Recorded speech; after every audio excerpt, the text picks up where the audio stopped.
let's go ahead and get started. This is crafting your statement on inclusivity in the current job market.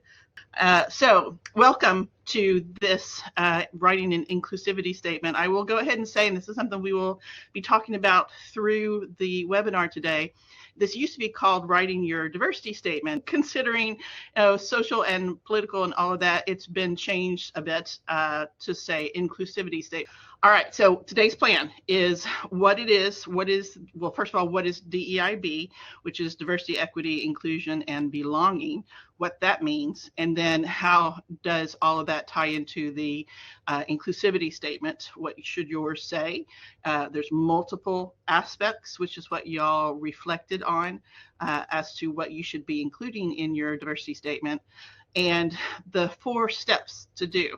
So the first being reflect, which you've done, which we will go over very briefly to see what people have said, and then the other steps, which are all very important. And then I do want to talk about some do's and don'ts and give y'all some examples. All of these are also included in either the slides or in the resources packet that I gave you as well. Okay. So any questions before we start, before I move forward? And of course, this is time to focus. I love this little meme. I think that this is one of those, I'm letting this play out as well. This is one of those documents that it's hard to get started until you know what it is you want to say. And even then, you really need to think about how you're going to put things together. So having this webinar, this workshop, will really help those things to coalesce in your mind. So good for y'all for being here. All right, so let's do some brainstorming. I want y'all to be contributing to the chat. So let me ask y'all, what are the different types of diversity? What do y'all know of as types of diversity with respect to people or academia or anything like that? Yeah, race, gender, sexual orientation, career, yes. Age, yep. Specialties, you mean like discipline? Okay, great. Ethnicity, yes. Language, yes. Thought, yes. So yeah, pretty obvious side, race, gender, ability, but things like religion, interests, language, culture, disability, yes. Awesome. Y'all are hitting on ones that I think are not always discussed, but are just as important a type of diversity as your more obvious ones. All right, so let me ask you, what does diversity, equity, inclusion, and belonging mean to you? And if you're not sure what the differences in those are, we will get to that. But what does all that kind of mean to you as a cohesive whole? Regional, yeah, swapping regional for sure. Expressions, okay, and there's all sorts of expressions. So how people express themselves in their writing and how they appear, how they interact with people. So what does DEIB mean to you? Communication mannerisms, absolutely. Acceptance of all differences, respecting others, absolutely. Diversity and acceptance, yes. And thinking about it with respect to your research, your teaching, service, what does that mean to you? Understanding that there are differences between us as humans and accepting and supporting each other to the best of our abilities and their needs. Absolutely. It's something that you have to be willing to be open to change for yourself. I'm glad that you said that. Yeah. So let's see. Understanding that people are different, accepting each other, and giving everyone equal opportunity. Excellent. All right.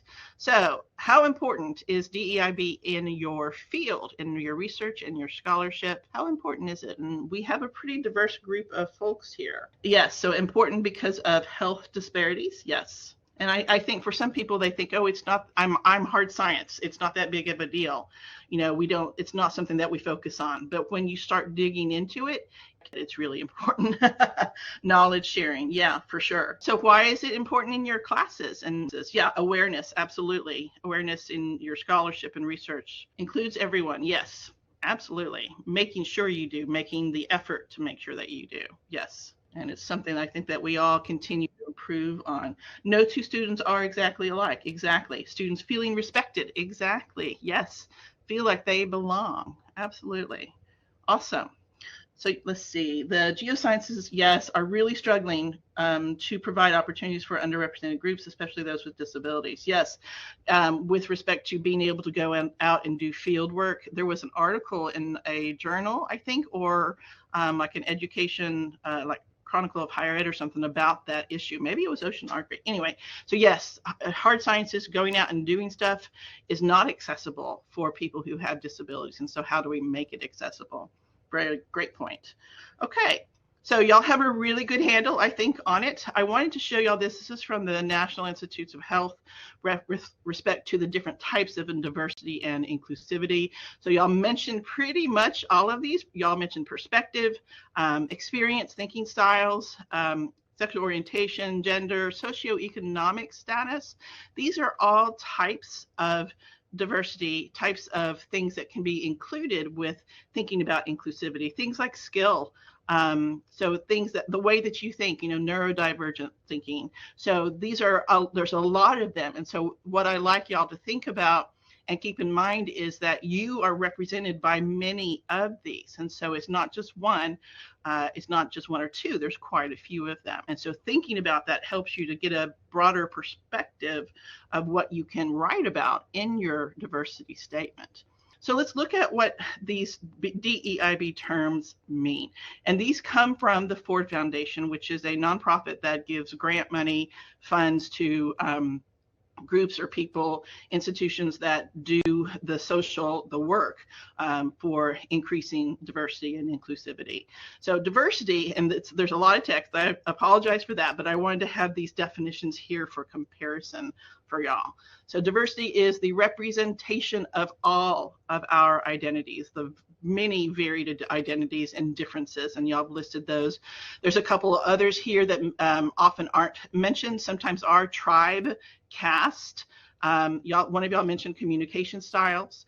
So this is that representation both collectively and as individuals. So we are part of a group, but we are an individual. So we want to engage all of that because and we'll talk about why this is important, but being able to engage that and draw on those perspectives, those different perspectives, benefits everyone. Equity is ensuring fair treatment, fair access, equality of opportunity to all, for every group.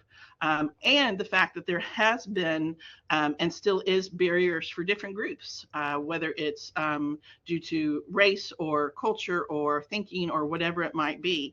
What equity does is creates those opportunities for that equal access to these different groups, whether it's in representation or even in resources. And I think with the pandemic, what we saw was there was a real lack of equity of things like internet access. And that became a very stark reminder that there still really is a lot of barriers out there for people in different groups. Now, the next one is belonging. So belonging is kind of new. It's been added like within the last 5 years. It's become more recognized of its importance, but it includes feelings of understanding, feelings of respect and connectedness, and that you matter.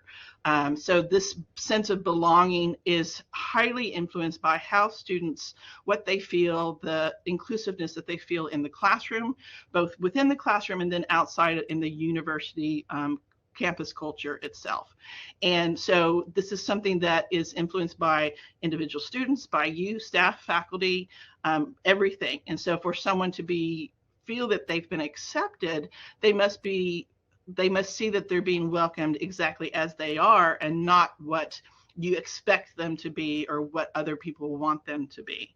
So the reason why I mentioned belonging first is that inclusion is building that culture and that sense of belonging through the things that are done in the classroom and in the university. So you're actively inviting all groups, participation and contribution, so that their feeling of belonging then allows the inclusion of all these different groups.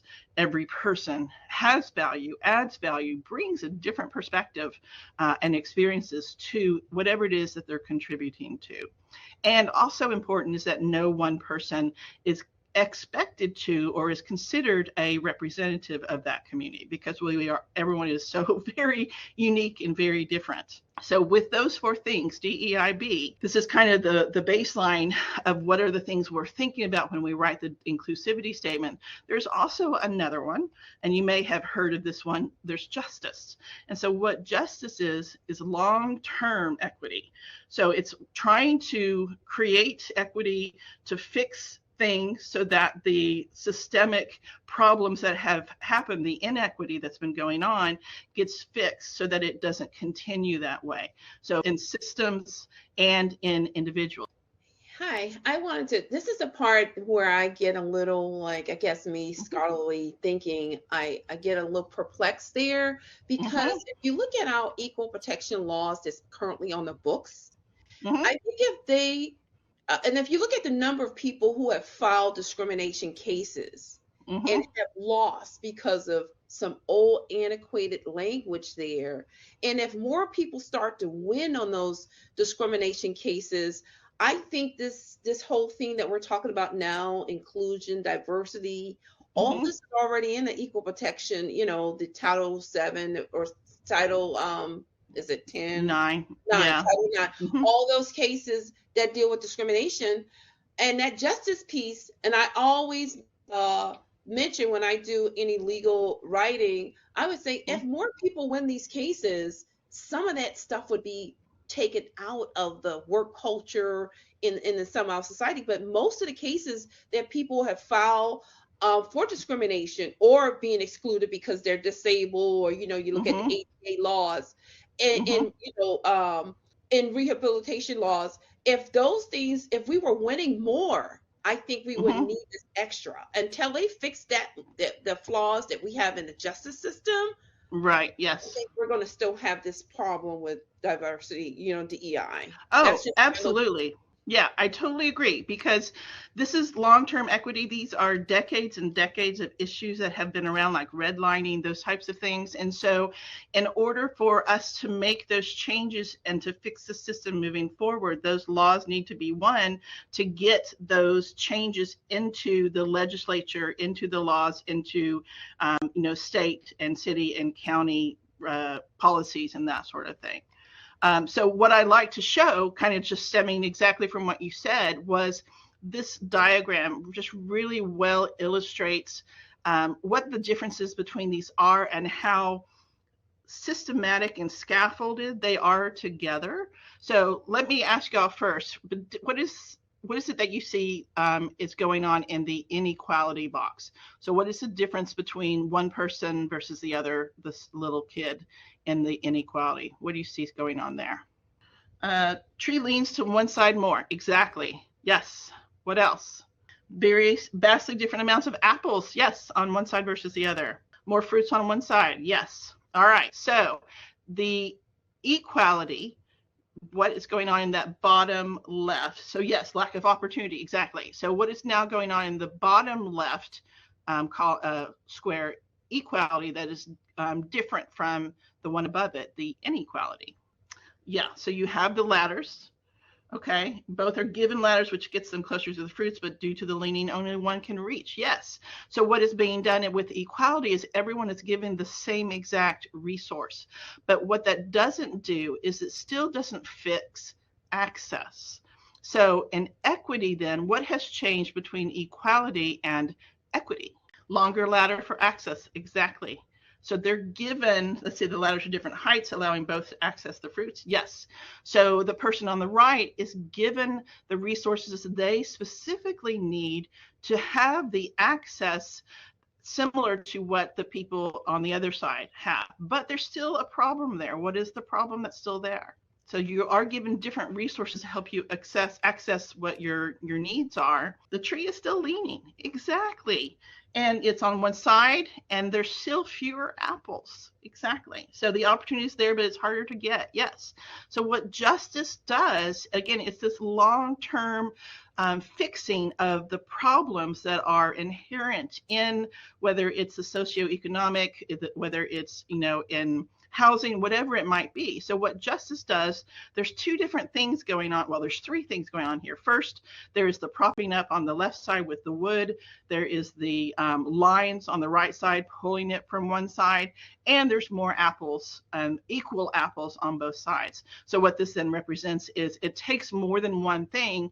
Everything on different components have to contribute to make sure that the access and the equity is there, the resources are able to be accessed, and it's preventing the inequality and differences in equity from happening again. So it's fixing the system and making sure it doesn't continue that way. Okay.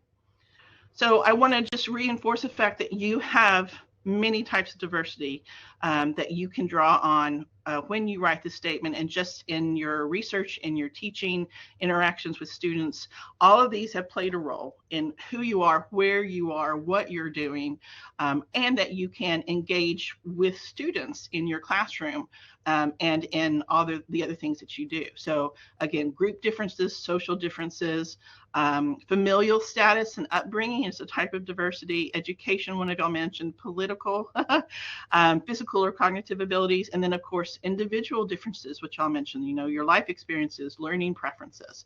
So lots of different types of diversity. All right, so why it matters. I'm sure I know y'all have a very good perspective on why it matters, but research has shown that when you have an increase in diversity in businesses, in institutions, you have increased team communication, you have more innovation, more creative thinking, more productivity, more problem solving, because of these different perspectives being brought to the problem or the issue or the resource that you're developing.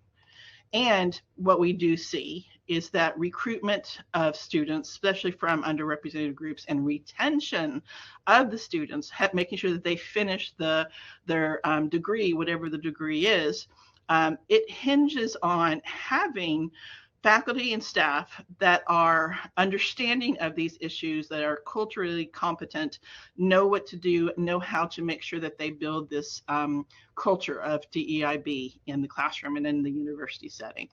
So it is now, and it has been, part of USC's strategic plan. So those of you who are going to be applying for jobs that require a diversity statement of some sort, this is something, and I'll talk more about this in just a little bit, but typically the strategic plan of an institution or a business, whatever it might be, will have things listed. They're supposed to, they're kind of required to. And diversity, equity, inclusion is one of them. So this is for USC, strategic priorities, student experience. Let me scroll down here. Signature initiatives, fostering access and belonging, empowerment, student excellence, and then all these different success indicators, student retention, graduation rates, and so forth. So keeping that in mind, and we'll get into that a little bit more in just a little bit about what to look. So in higher education, and I am just really focusing on higher education because industry and private sector are a little bit different, but this is the data that I have. There's nothing, I looked to see if we had any updates. It won't come out until 2026 for the next set. But from the 1996 to 2016, you can see the different colors representing the different ethnicity, race groups. So purple is all groups together. And then we've got Hispanic is the yellow, Black is the green, Asian is blue, white is the dark blue. So you can see there's some variability. There's some that are increasing, some that are decreasing. Again, this is just to 2016, so it doesn't factor in during and post-pandemic, unfortunately. So about 36% of students of color in the undergrad population, rising to 41% over a 10-year period. Now, with that, and I've given y'all these links to in the resources packet that I sent y'all. Y'all have links to this if you want to explore this more. But with that said, this is the faculty. So what we see is that very much primarily 72+% white. And then you can see the distribution of the other race and cultures as well, ethnicities. So that's where the problem lies, is that if our faculty and our staff are not culturally competent, they're missing out on a huge perspective that their students are bringing with them into the classroom, to the university community itself, that they want to be able to understand and need to in order to make sure that they have that inclusive classroom, the sense of belonging is provided to their students. Okay. Let me ask y'all, well, so what is an inclusivity statement? What is a statement of contributions to diversity? The title is going to be very different depending on where you apply. So basically, it is a statement, it is an essay, and I'll talk about those variations in a little bit as well. There's so many variations. It is a statement addressing your past and or your potential contributions to DEIB, whether it's through teaching, research, service work, professional work, whatever it might be.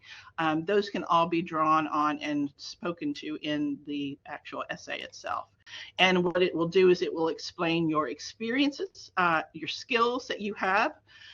And if you don't have those, which I'll touch on in a second as well, what is your commitment to and your willingness to engage in those types of initiatives at that institution that you're applying to? So there's a lot of layers here that you can start thinking about how you're going to bring it into the statement and what you're going to want to focus on and really emphasize in the statement. What's really important to keep in mind is that it shouldn't be. Your social identities are not what's in question.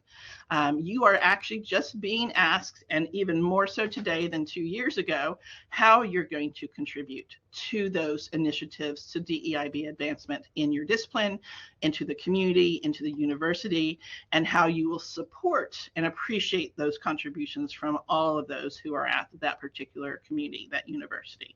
So it's a practical perspective. Now, it doesn't mean that you're not going to be bringing in your personal idea of what diversity is, but in this day and age, it's more important that you focus on the practical of what you have done or what you want to do.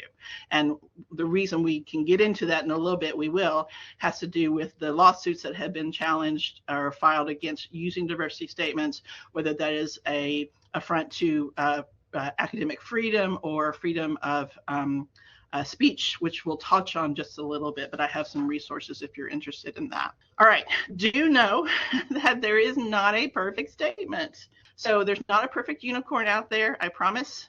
What you want to do, you want to include, and you're going to include what it is based on you, your experiences, what you have done, what you believe. So what you have in that statement will vary, will be unique to you.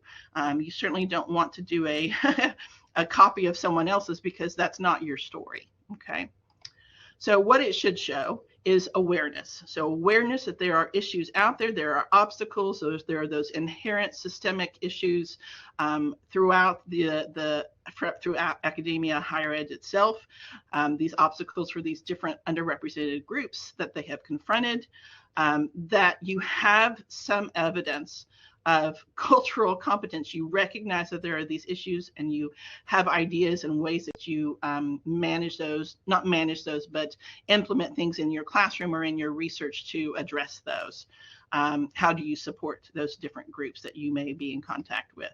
And then how do you use this awareness in concrete ways? Do you use this in your scholarship? How do you do it in your teaching? How do you in your service? So for some of y'all, it may be more in your research. Some of y'all, it may not. So that's fine. That's part of your story. And that you have the capacity to respond so that you actually, you know this, you have this awareness and you do something about it. So not that you can be aware of stuff and still not do anything about it in your classroom, so that you are showing that you have that capacity. So that brings in that practical aspect of what you're doing in the classroom or in the lab, in your lab group, and that you actually have personal engagement. You've been doing things, you've been engaging with students from these different groups or other people with these different groups. So you're showing evidence that what you say is important is also what you do. Yes, research. Oh, yeah, mentoring is so key. That's a really important aspect, which we'll touch on. All right, if you don't have much experience, and that is understood, it's similar to the teaching philosophy where some people who are applying for jobs don't yet have a lot of teaching experience. So that's kept in mind. So what that means is that you want to, so perhaps you haven't experienced issues or you come from a perspective of privilege, depending on the groups that you belong to, you can still demonstrate and touch on and speak to your commitment to DEIB in your statement. So describing your experiences and thoughts regarding inclusive pedagogy, whether if you've attended some of the workshops in CTE that we talk about inclusive pedagogy, you've taken some of those ideas and implemented them in your classroom, working with different types of students. How do you do that? How do you mentor different students or tutoring? All of those things are demonstrating your commitment to DEIB, even if you haven't been on committees and been in a program or worked with a research institute that focuses on DEIB. Okay, so you also will want to describe, and everyone will want to do this, describe what it is that you would do to support the DEIB initiatives at that particular institution. And I'm going to put a pin in that and a huge star asterisk because we're going to come back to that because that is really, really important. What these statements are not is just descriptions of differences. They're not definitions. They need to be personalized to you. It should not really be a story of your own difference. And again, put a little asterisk next to that for just a second. Or just your personal philosophy of diversity, unless, and here's the asterisk, these can be directly tied to what you do in your teaching or your scholarship or the service that you do. So if the story of your differences or your experiences that you have had have really been the impetus for why you do certain things or participate in certain groups, yes, absolutely talk about that. But it needs to tie to the practical of, this is why I do this, because I have seen from my experience that this is important, and so on. But we're going to go through each of these 4 steps briefly, because y'all have done the first one hopefully already, but what I want to do is hear what y'all wrote. And then we'll get into specifically number 2, 3, and 4. So let's look at your reflective writings that I had y'all do this week. So what are your views? What are your experiences? What of all of those things that you reflected on, what aspects can and should you consider or bring into your statement? And there were a lot of questions because there are a lot of aspects, and not one person necessarily has something to write about or contribute for each of those questions.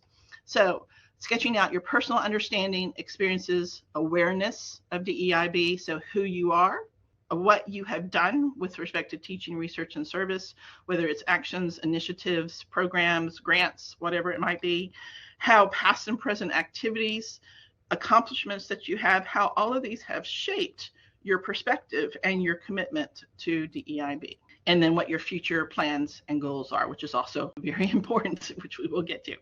So let me ask y'all, with respect to your teaching and your academic perspective, I have here listed a few things. Is there a pedagogical approach? How you encourage inclusion, community, belonging in your classroom? Have you changed courses or edited or updated courses? Topics, updated readings, policies that you've added? Do you do mentorship or tutoring of diverse groups? And let's see what all people have done. Mentoring and advising, yes. You mentioned that workshop that you attended where you've already started doing things to make sure that you're encouraging that inclusivity, that belonging in your classroom. Yes. And that's part of the pedagogical approach. And one of the things that I do is make sure that I find out for my marine science class, I find out what the backgrounds are of my students with respect to marine science topics, and then I bring that into the talk and the discussions of those topics to help build that inclusivity. So understanding commonality factors, exactly, that's just what I was saying. Provide resources and support, absolutely. So yeah, when you put into your syllabus perhaps resources and support for different groups, that's important. Switching to a more student-centered style of teaching, forming connections with students, exactly. So really recognizing the importance of that connection, and that what each student can bring can really make it for a richer classroom. Multiple methods of assessments. Yes, so students have different ways that they can express themselves. So do that. Have different ways of them to be able to show what their learning has been. So having projects where they can do it as a video or as a PowerPoint presentation or as a magazine page, making sure you are inclusive to different ways, modes of learning, thinking, communication styles. This is all part of that DEIB pedagogy that you can bring into the classroom. And go ahead and keep typing if you are. I'll move on to the next one, to research and scholarship. So if your research or your scholarship actually involves social inequalities, power, interactions between your groups, how or why your research speaks to those issues, if it ties in with other scholarship, with campus programs, if you're interacting with campus programs, and even here, of course, mentorship. How do you encourage and create that inclusivity with your mentees, with the colleagues around you? If you're a staff person, with other staff, if you're a student, with other students, what is it that you do? So go ahead and type in encourage self-advocacy. Yeah, that's a really great thing to mention. That really, oh my gosh, I've never had anyone say that. And I think that is so important, where you're getting students to recognize that they are important. What they have to say is important, and being a self advocate for themselves. That's really great. Yeah, I just wanted to add to that because I have found that when I was teaching a lot of students, they always wanted the A on the quizzes, the A Mm. on the final projects. And I would tell them sometimes, you know, an A doesn't always state it when you're going for that job interview. They really want Mm-hmm. to see other things that you can do and not only worry about the grades, but they have to know how to speak for themselves in those interviews Mm-hmm. other than, hey, my GPA is a 4.0 or I got Yeah. this on this test. And actually, when I start teaching that way, the students they didn't feel so much pressure that they had to get an A on everything, but they had to understand how this translate in far as Yeah. professional development. Yep. And that gets to the idea of transferable skills of what you do or what students do in the classroom or you do in your job, what that looks like and how that can be transferred to a different type of job, different role, whatever it might be. Yeah. Great. Yeah, I've said to graduate students in the past, they ask about, getting jobs and the CV and all of that. And I'm like, y'all, I know you're really trying to get those A's in your classes, and that's great and all, but that's not really what people look at once you get your degree. It's the other stuff that you've done. So yeah, self-advocacy. Okay. So what all do y'all do with your research scholarship? If y'all want to type into the chat of what you can include with your statement with respect to this category.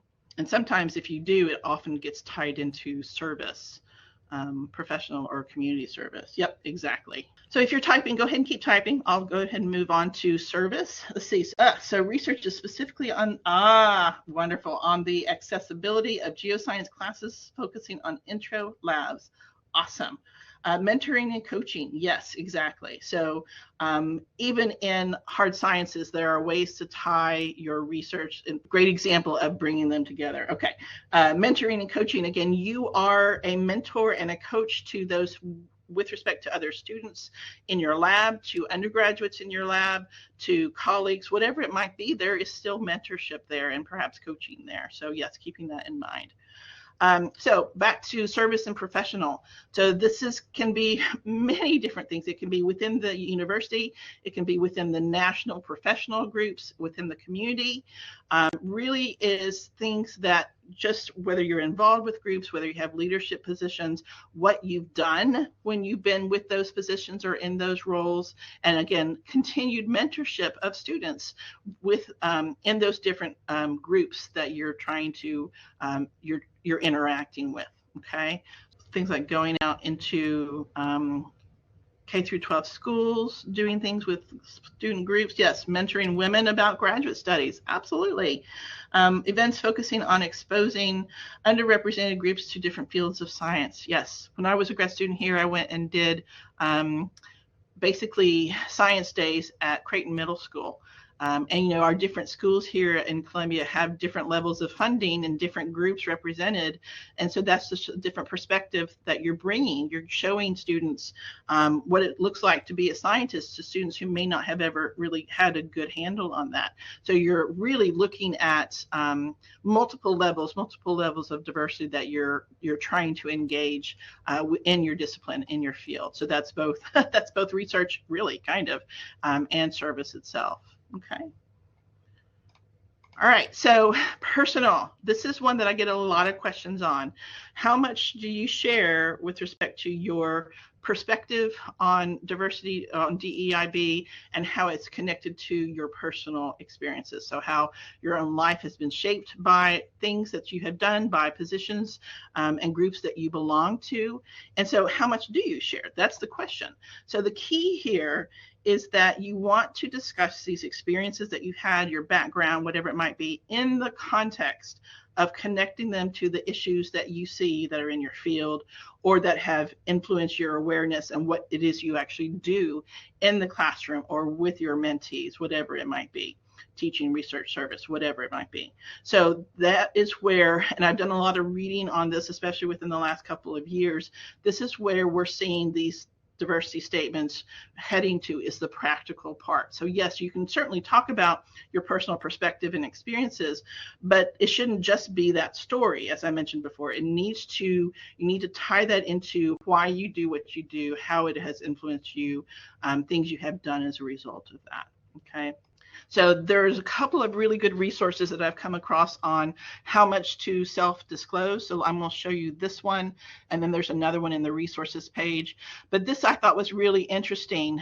This was from, scrolling up here, the Vanderbilt University Center, and I'm going to come back to this as well. But she talks about here the should you self-disclose elements of your personal identity, and so how much risk is there, what should you say, things you should be careful of. So this might be something you want to think about and read through later on whenever you're continuing to write. Okay. And again, I want to say, I'm not saying that you can't say these things. I just want you to keep in mind, and I'll touch on this one more time, is that you need to keep in mind the kind of the tenor of the day, the community, the institution that you're going to, what their perspective is, and really kind of think about what it is important for you to share for them to get to know who you are and what your perspective is. Okay. So do know along these lines, it is illegal for universities and committees to ask about any of those identifiers, those groups that you belong to, unless you first ask them yourself. So keeping that in mind. So when you go to campus, if you go for a campus visit, that is a wonderful time to see what that culture, that campus culture, that community is like. They may say on paper that they are very inclusive, open access, but then you're getting the vibe that maybe they're not. So that's something that if you can go to campus and do a visit, or can you get that kind of feeling from their websites? Perhaps they say all these things in their strategic plan, but then you go to different websites of the disciplinary departments and don't see anything about that. You don't see any programming. That should be a flag to you. Okay.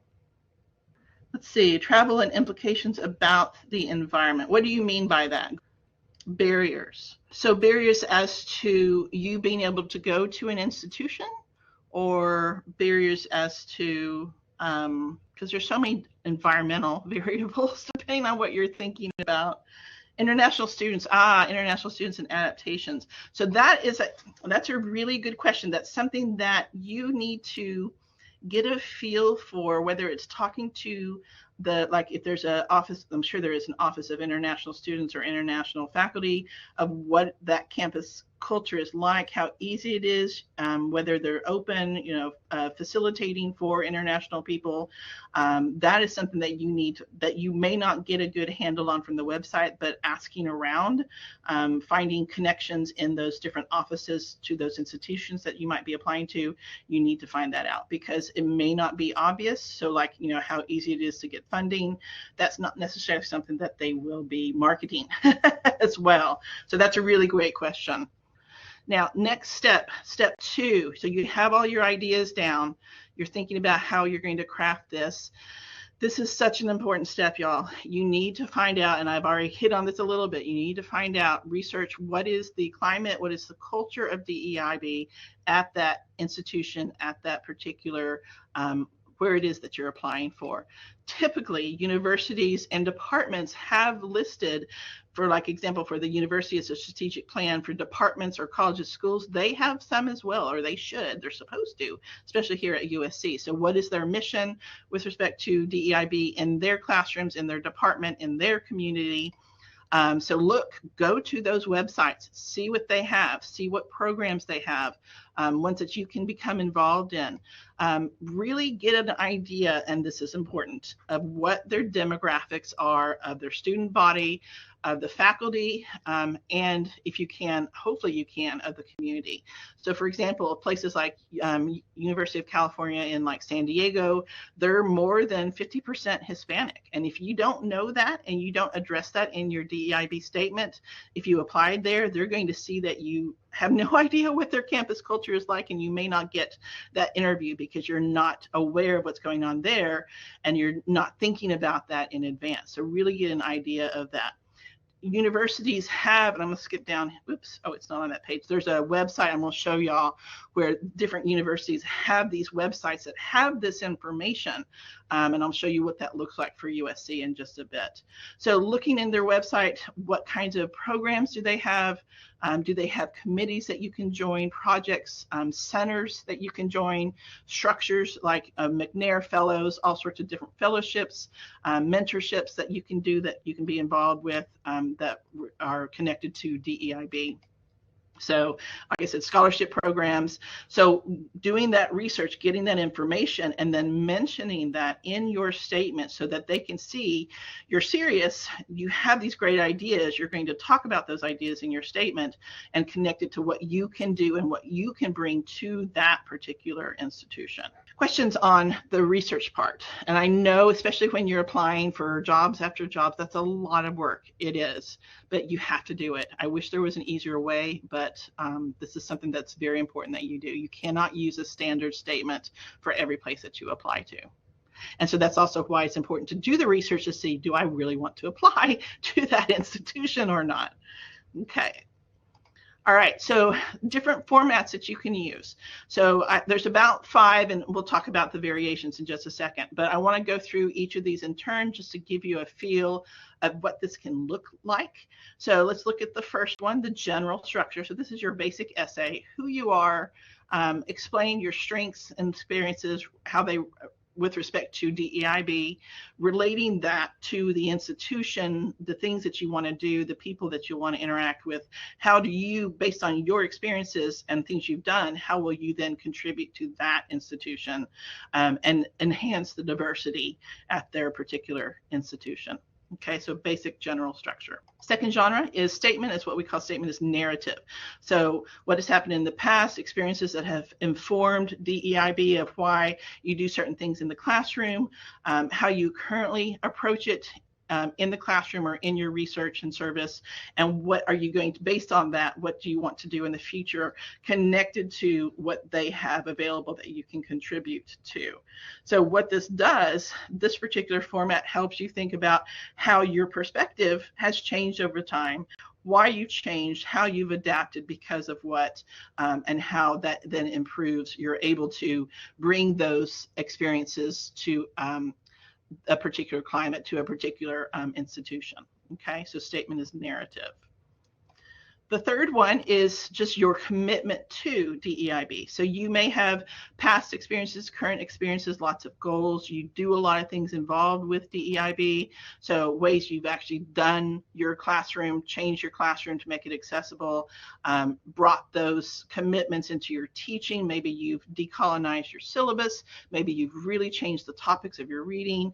What you've done with your research, you've done outreach, made sure you've gone out to, and this is also in service, that you've gone out to different communities, showing what your research is, getting them involved.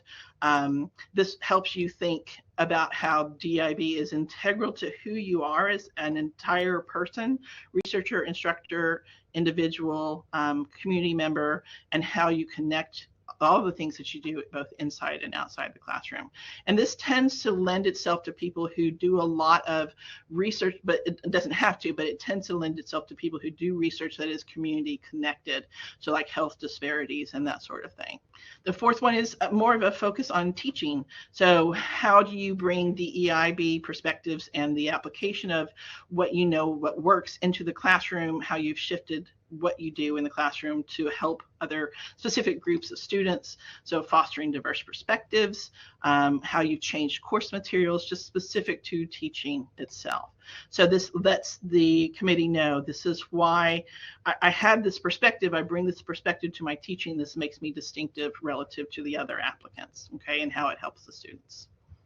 And then the fifth one is autobiographical, and it's different from the narrative because it brings in the more individual perspective of who you are, how issues that you may have experienced have impacted your career, your perspective.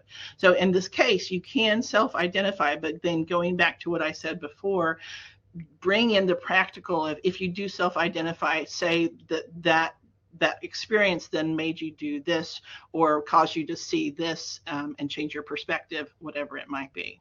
So talking about your experiences as a member of a group, underrepresented group, and then what you did as a result of that and how you've changed things, how you've been impacted by these, how you've grown to understand DEIB issues as a result of those experiences in that autobiographical description. So with those 5, recognize that the one that you choose or ones will help you to focus what you talk about, your narrative, how you explain and really connect what your experiences are to what you do and why you do things, but then also how you can contribute to that institution.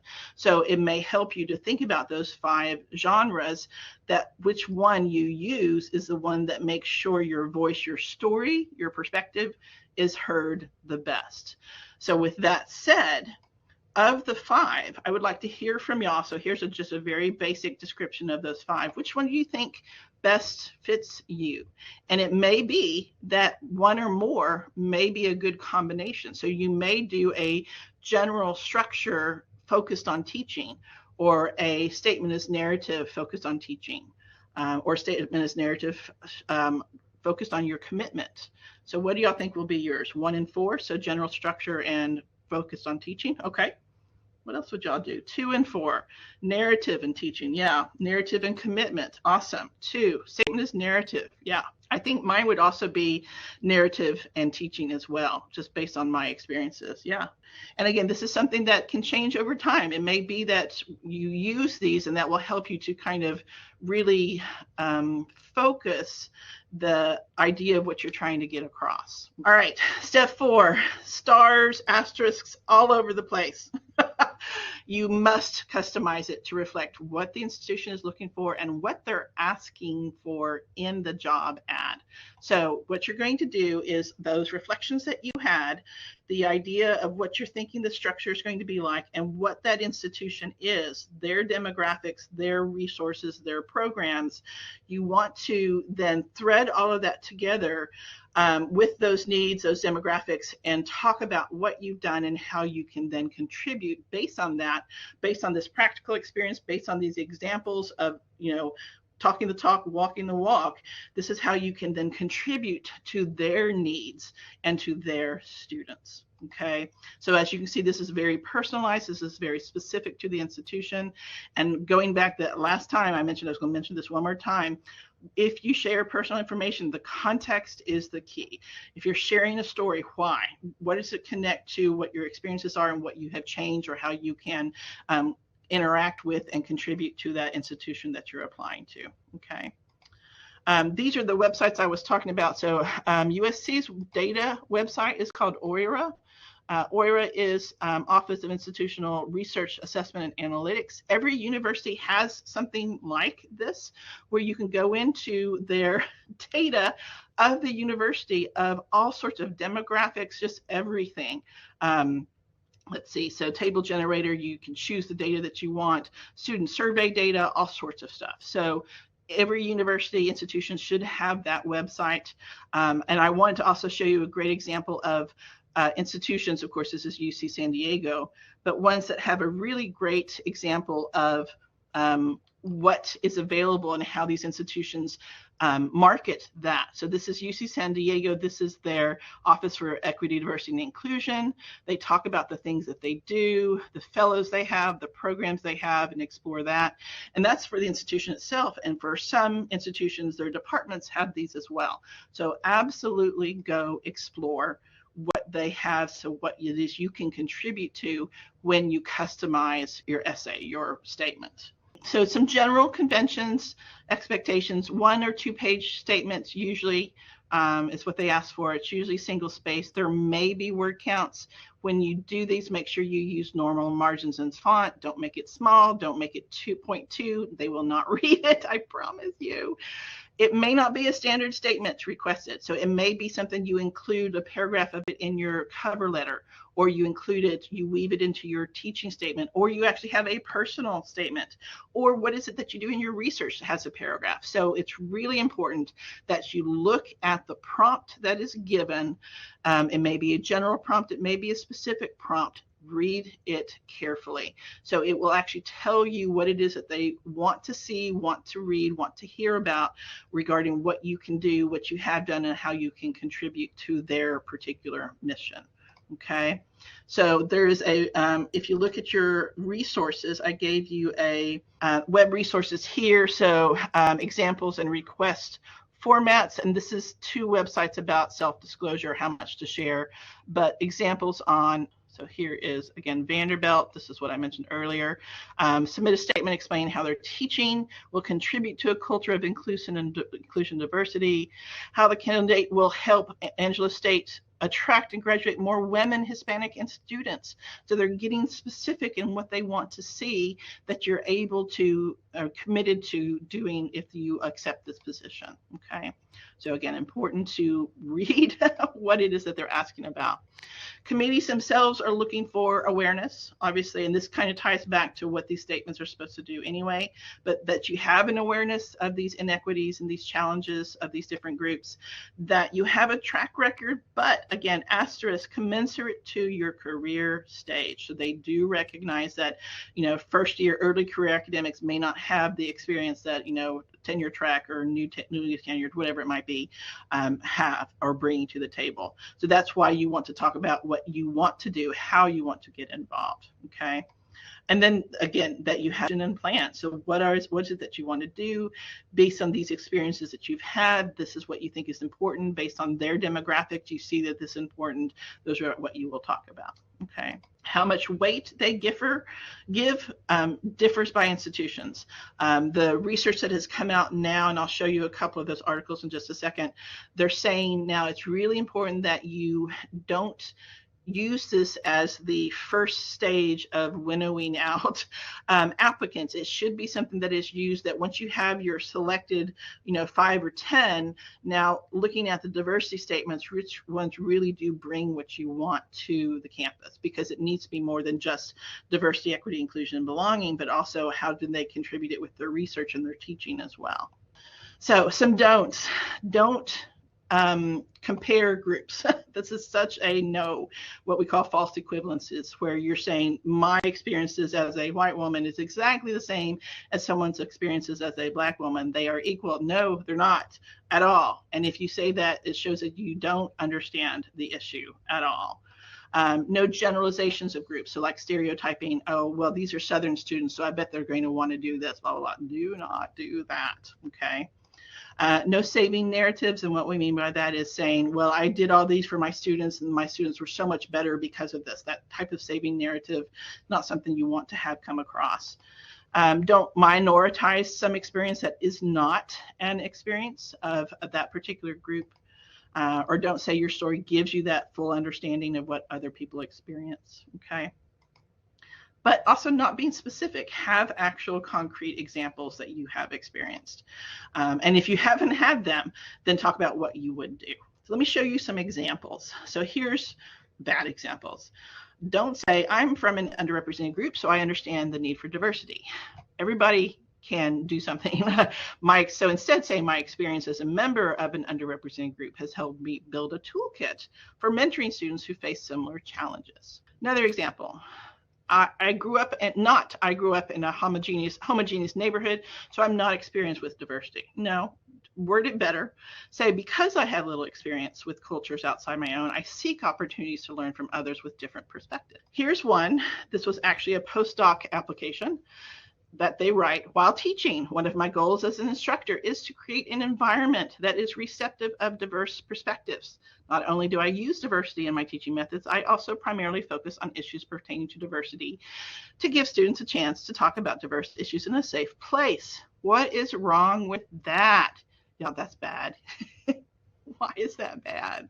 Self-complimentary, yeah. Very blanket in general. Yeah, diverse. So you're this wonderful person. You've done diversity, but you have no real examples. You're just throwing word salad out there, basically. So there's also a cool, this one right here, this website that I've linked for y'all as well, what to avoid, what to include. So that's something else that y'all can explore. Okay. All right. So recent legislation, I just wanted to bring this to y'all's attention. There was an article that came out about a year ago. Should DEI statements actually be included? And it's really actually a really good article. It's interesting. They talk about the legal issues, the validity issues of actually, are we assessing these applicants similarly when we look at diversity statements, say at the beginning versus at the end? The University of California system did a really big bad thing when they actually first looked at diversity statements before they looked at the rest of the applications. That's a big no-no, because you're then, what is worrying people is that you are expecting people to have a similar mindset and perspective, not the diverse perspectives that you want to have, but one that they're basically conforming to your ideal, whether it's true or not. You're causing all these issues whenever you're expecting, using the diversity statement as the first cut for the applicants. Okay. Whether or not it's free speech, DEI statements are infringing on freedom of speech or academic freedom. That is not settled. It's not settled by law. It's still really being debated right now. You'll see perspectives on both sides. So you have these links to these websites in the resource I gave you if you want to explore that. These links, these articles are really good. You can also see what states, so if you're applying out of state, which states have better climates of DEIB than others. So bills in 26 states, 8 have become law, 8 have final legislative approval, including South Carolina, have been introduced, and then the ones that have been tabled or did not pass. Okay, so that changes just about every couple of weeks or so. So that information is there for you. There are rubrics. I want to mention, we used to say that Berkeley's was good, but then it was pointed out, and by I say we, over the last couple of years, academia in general, the problem with Berkeley's was that when you look at it, they are scoring lower people who don't have as much experience, that don't know necessarily or have had the opportunity to have experiences, some knowledge, some understanding, track records, no specific activities or 1 or 2, so that one I really want, when y'all, if you look at that rubric, just really kind of keep in the back of your mind that a lot of people have challenged that. So I've given you also Cornell's, which is actually very good. It's more detailed, and it helps you to think about what does yours look like. Are you covering the benchmarks that should be there versus milestones, which are great, should be there through your progress, and then capstone, the very best. Okay, and again, you may not be reaching all of these, there's a lot here, but this helps you to see helps you to kind of put into perspective what you have done, where it is, what you should maybe be thinking about doing if you don't have a lot of experience. And then maybe I should go out and do this type of thing.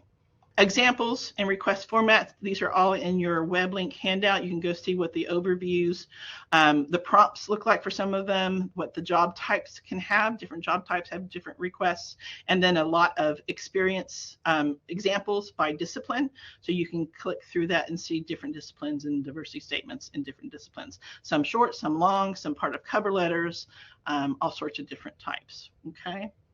Thanks for being here, y'all.